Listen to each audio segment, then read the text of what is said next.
Good morning all of you. मैं स्वागत करता हूं आप सबका आपके अपने यूट्यूब चैनल पॉलिटी लाइव में। और आज की इस वीडियो में हम डिस्कस करेंगे पॉलिटिकल साइंस के एक टॉपिक के बारे में जो कि है चैलेंजेस टू बाइपोलैरिटी एंड निम। अगर हम बात करें कोल्ड वॉर के दौरान या 1945 के बाद यानी सेकेंड वर्ल्ड वॉर के बाद तो पूरी दुनिया कहीं ना कहीं दो ग्रुप में बट गई। The whole world was divided into two groups. One is capitalist group and second one is communist group. The head of the capitalist group is USA and the head of the communist group is USSR. दोनों के बीच अपने ideas को लेकर, अपने political system को लेकर, अपने internal structure को लेकर, अपनी इंटरनल और एक्सटर्नल सिक्योरिटी को लेकर प्रॉब्लम थी, टेंशन थी और उसी सब चीज़ों को हमने कोल्ड वॉर का नाम दिया। अब देखिए, अगर हम यहाँ बात करें कि after the second world war के बाद में इसकी आफ्टर दी 1945 और after the second world war the whole world is divided into two block. One block is USA and the second block is USSR. कितने पार्ट्स में but गया? दो भागों में, दो ब्लॉक में। एक ब्लॉक कहलाया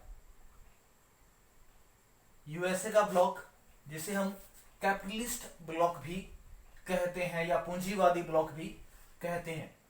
सेकेंड अगर ब्लॉक की बात करूं, that is USSR block means communist bloc.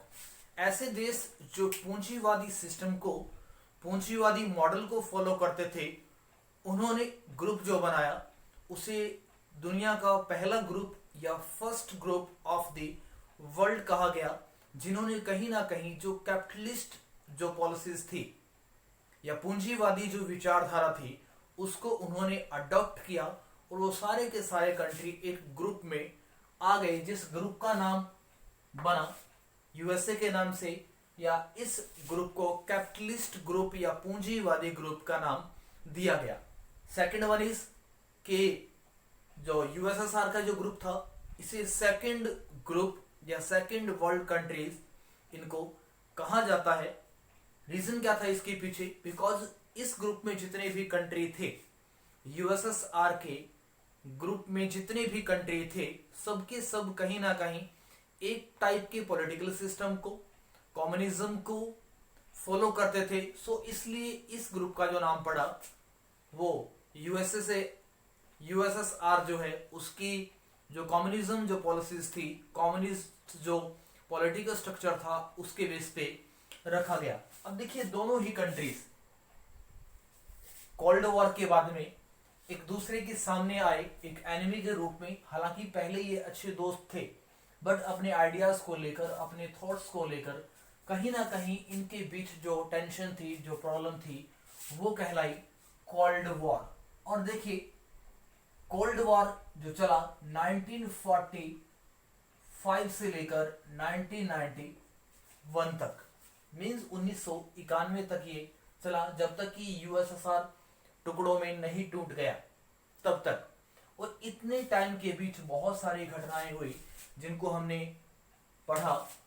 Cuba missile crisis के बारे में, कॉन्गो क्राइसिस के बारे में, कोरियन क्राइसिस के बारे में, अफगान संकट के बारे में, मींस कुछ बड़ी बड़ी जो घटनाएं थी उनके बारे में हमने रीड किया है, पढ़ा है, या ऑलरेडी मैं उनके ऊपर वीडियो में डिस्कस कर चुका हूं। अब देखिए, जैसे जैसे टाइम निकला 1950 के बाद, आफ्टर द 1950 क्या हुआ, कुछ कंट्री धीरे धीरे आज़ाद होने लगे। चाहे मैं इंडिया की बात करूं, भारत आज़ाद हुआ 1947 में। इसके साथ साथ श्रीलंका की बात करूं 1948, चाइना की बात करूं 1949। अब जैसे जैसे कंट्री आज़ाद हो रहे थे, कहीं ना कहीं उनके सामने दो बड़े ऑप्शन थे। One is capitalist group and second one is communist group. और जितने भी देश आज़ाद हुए, उनकी कोशिश थी कि अपनी फैसिलिटीज़ के अकॉर्डिंग या जहाँ से उन्हें मैक्सिमम सपोर्ट मिल सकता था, मैक्सिमम जहाँ से उन्हें इकोनॉमिक हेल्प मिल सकती थी, इकोनॉमिक एड मिल सकती थी, उन एरियाज में वो गए। चाहे वो यूएसए की बात करूं या मैं यूएसएसआर की बात करूं, अब ऐसा हुआ। बट देखिए उन्हीं उसी टाइम के आसपास की अगर मैं बात करूं, यानी आफ्टर द 1945 के बाद में ही मैं बात करूं, तो कुछ कंट्रीज आजाद हुए। किन किन कॉन्टिनेंट में? एशियन कॉन्टिनेंट में, अफ्रीकन कॉन्टिनेंट में और लैटिन अमेरिकन जो कॉन्टिनेंट था उसके अंदर। अब जो कंट्री आजाद हुए, इन्होंने क्या किया, अपने आइडियाज को लेकर, अपने पॉलिटिकल सिस्टम को लेकर इन्होंने एक अलग ग्रुप बनाया। और जो अलग ग्रुप बनाया, उस ग्रुप को थर्ड ब्लॉक या थर्ड वर्ल्ड कहा गया। अब देखिए जितने भी देश आजाद हुए, चाहे मैं एशिया की बात करूं, अफ्रीका की बात करूं या मैं बात करूं लैटिन अमेरिका की, जितने भी देश आजाद हुए, मैक्सिमम जो कंट्रीज थे वो पुअर थे, पॉलिटिकल स्ट्रक्चर उनका पुअर था, इंडस्ट्रियल डेवलपमेंट उनका बहुत लो था, प्रोडक्शन एक्टिविटी बहुत लेस थी, और इसके साथ साथ अगर मैं बात करूं ट्रेड की, इंटरनल और एक्सटर्नल, वो भी बहुत ज्यादा अच्छा नहीं था। तो इन कंट्रीज के सामने नियर अबाउट जो प्रॉब्लम थी वो कहीं ना कहीं कॉमन थी। कुछ कॉमन प्रॉब्लम को ये फेस कर रहे थे, और धीरे धीरे ये कंट्रीज एक दूसरे के क्लोज आना शुरू हुए, कांटेक्ट में आना शुरू हुए। और जब ये कांटेक्ट में आए, इनके भी मीटिंग्स हुई या इन्होंने अलग अलग एरियाज के अंदर समिट्स की, तो कुछ कॉमन प्रॉब्लम्स के ऊपर इन्होंने डिस्कशन किया, और उन्हीं डिस्कशन के रिजल्ट में कुछ कंट्रीज के बीच अलायंस भी हुए, समझौते भी हुए। अब उन्हीं समझौतों की अगर मैं बात करूं तो क्या हुआ, एशियन जो कॉन्टिनेंट था उसी के कुछ कंट्रीज ने मिलकर और अफ्रीका की कुछ प्रोमिनेंट कंट्रीज ने मिलकर क्या किया, एक एग्रीमेंट किया एक तरीके से, और उस एग्रीमेंट के ही बारे में हम आगे से पढ़ेंगे।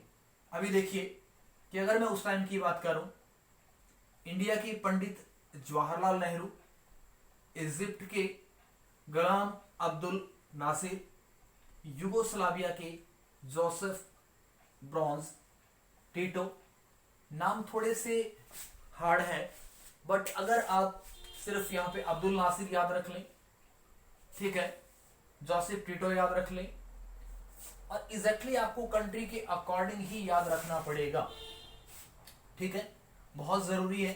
अब इन तीनों पॉलिटिकल लीडर ने क्या किया, 1950 के एरा में एक दूसरे के साथ जो कनेक्टिविटी थी, कम्युनिकेशन था, उसको साउंड किया, उसको अच्छा किया, और एक दूसरे के साथ जो मीटिंग थी वो करना शुरू किया, और धीरे धीरे इनके बीच जो रिलेशन थे वो स्ट्रांग हुए।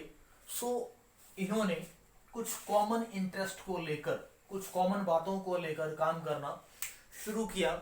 सो वो कहीं ना कहीं उनके बीच फ्रेंडशिप दिखाई दी, and they held a lot of meetings. उनके द्वारा कुछ मीटिंग डिसाइड की गई, कुछ मीटिंग हुई, और उन मीटिंग के अंदर कुछ कॉमन जो पॉइंट थे उनके ऊपर भी डिस्कशन किया गया बाय दी कंट्रीज। इंडिया की बात करूं, इजिप्ट की बात करूं या यूगोस्लाविया की बात करूं।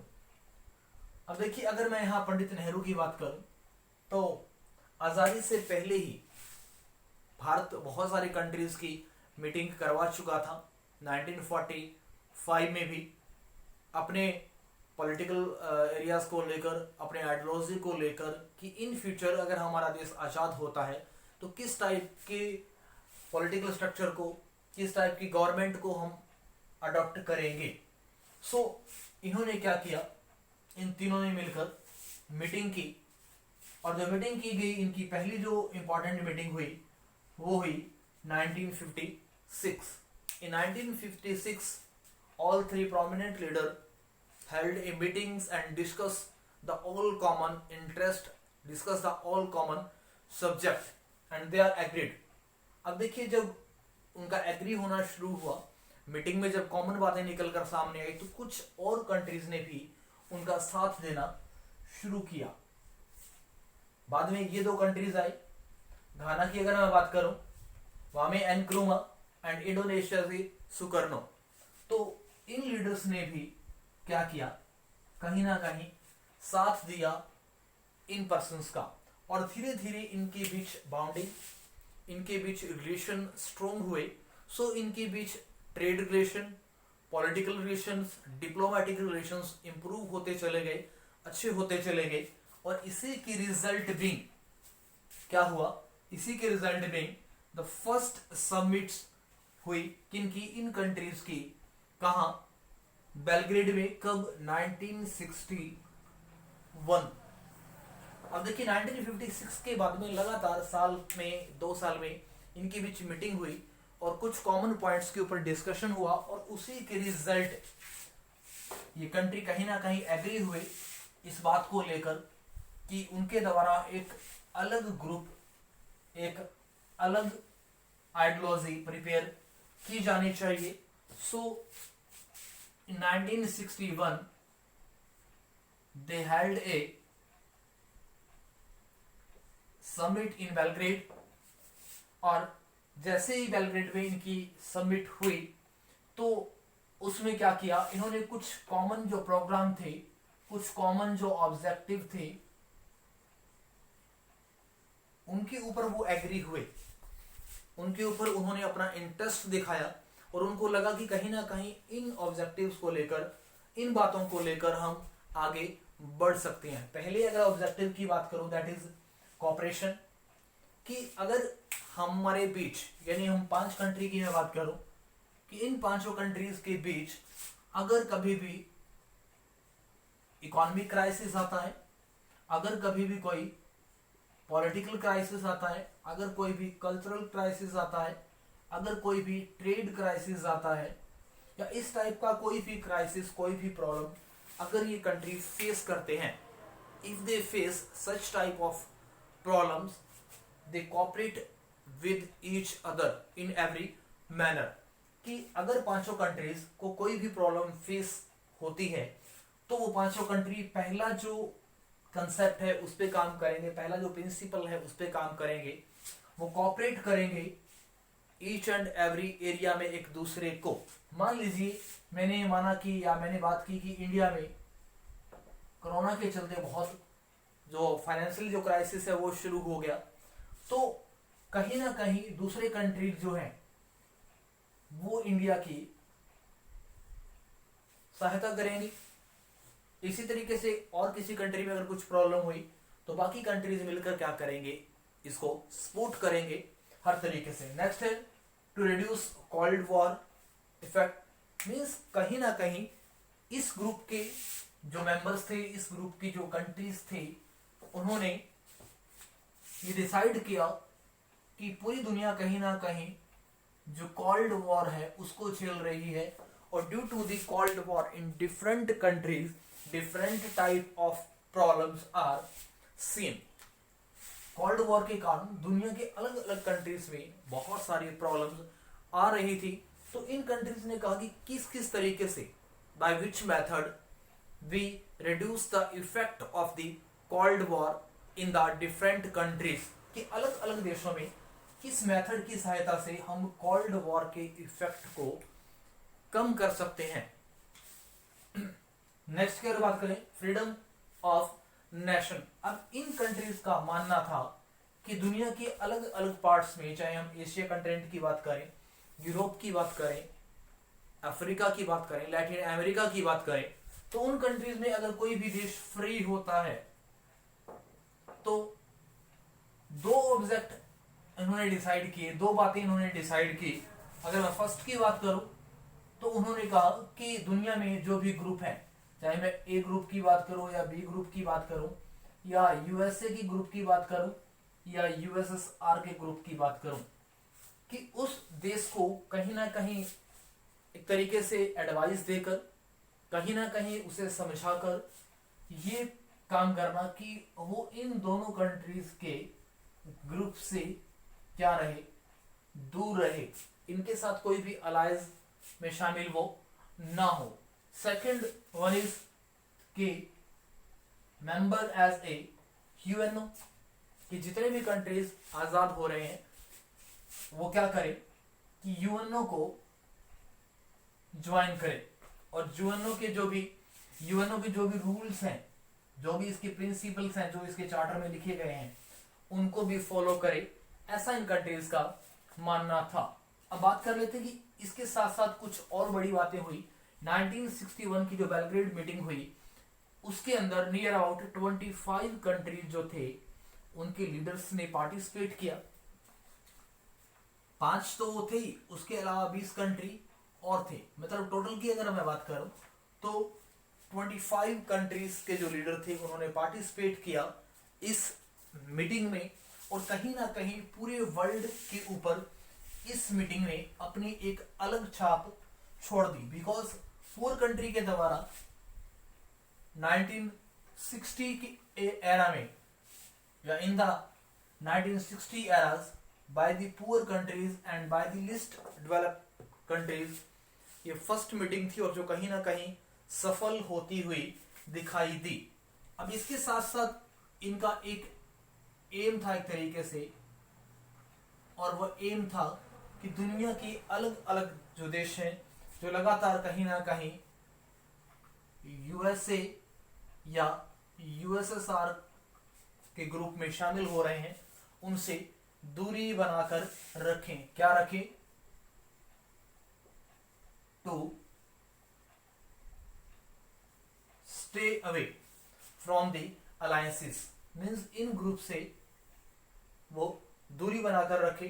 कहीं ना कहीं वो इन ग्रुप में अगर आ जाता है तो, अब मान लीजिए मैं अगर बात करूं कि कोई भी एक कंट्री है, एक कंट्री है जिसे आजादी मिली और उसने ज्वाइन कर लिया यूएसए को, सो इस एक कंट्री को किसी भी हालात में यूएसएसआर क्या करेगा, फाइनेंशियली जो ऐड करेगा वो नहीं देगा, ट्रेड इसके साथ प्रॉपरली नहीं करेगा, तो कहीं ना कहीं एक कंट्री की लिमिटेशंस हो जाएंगी।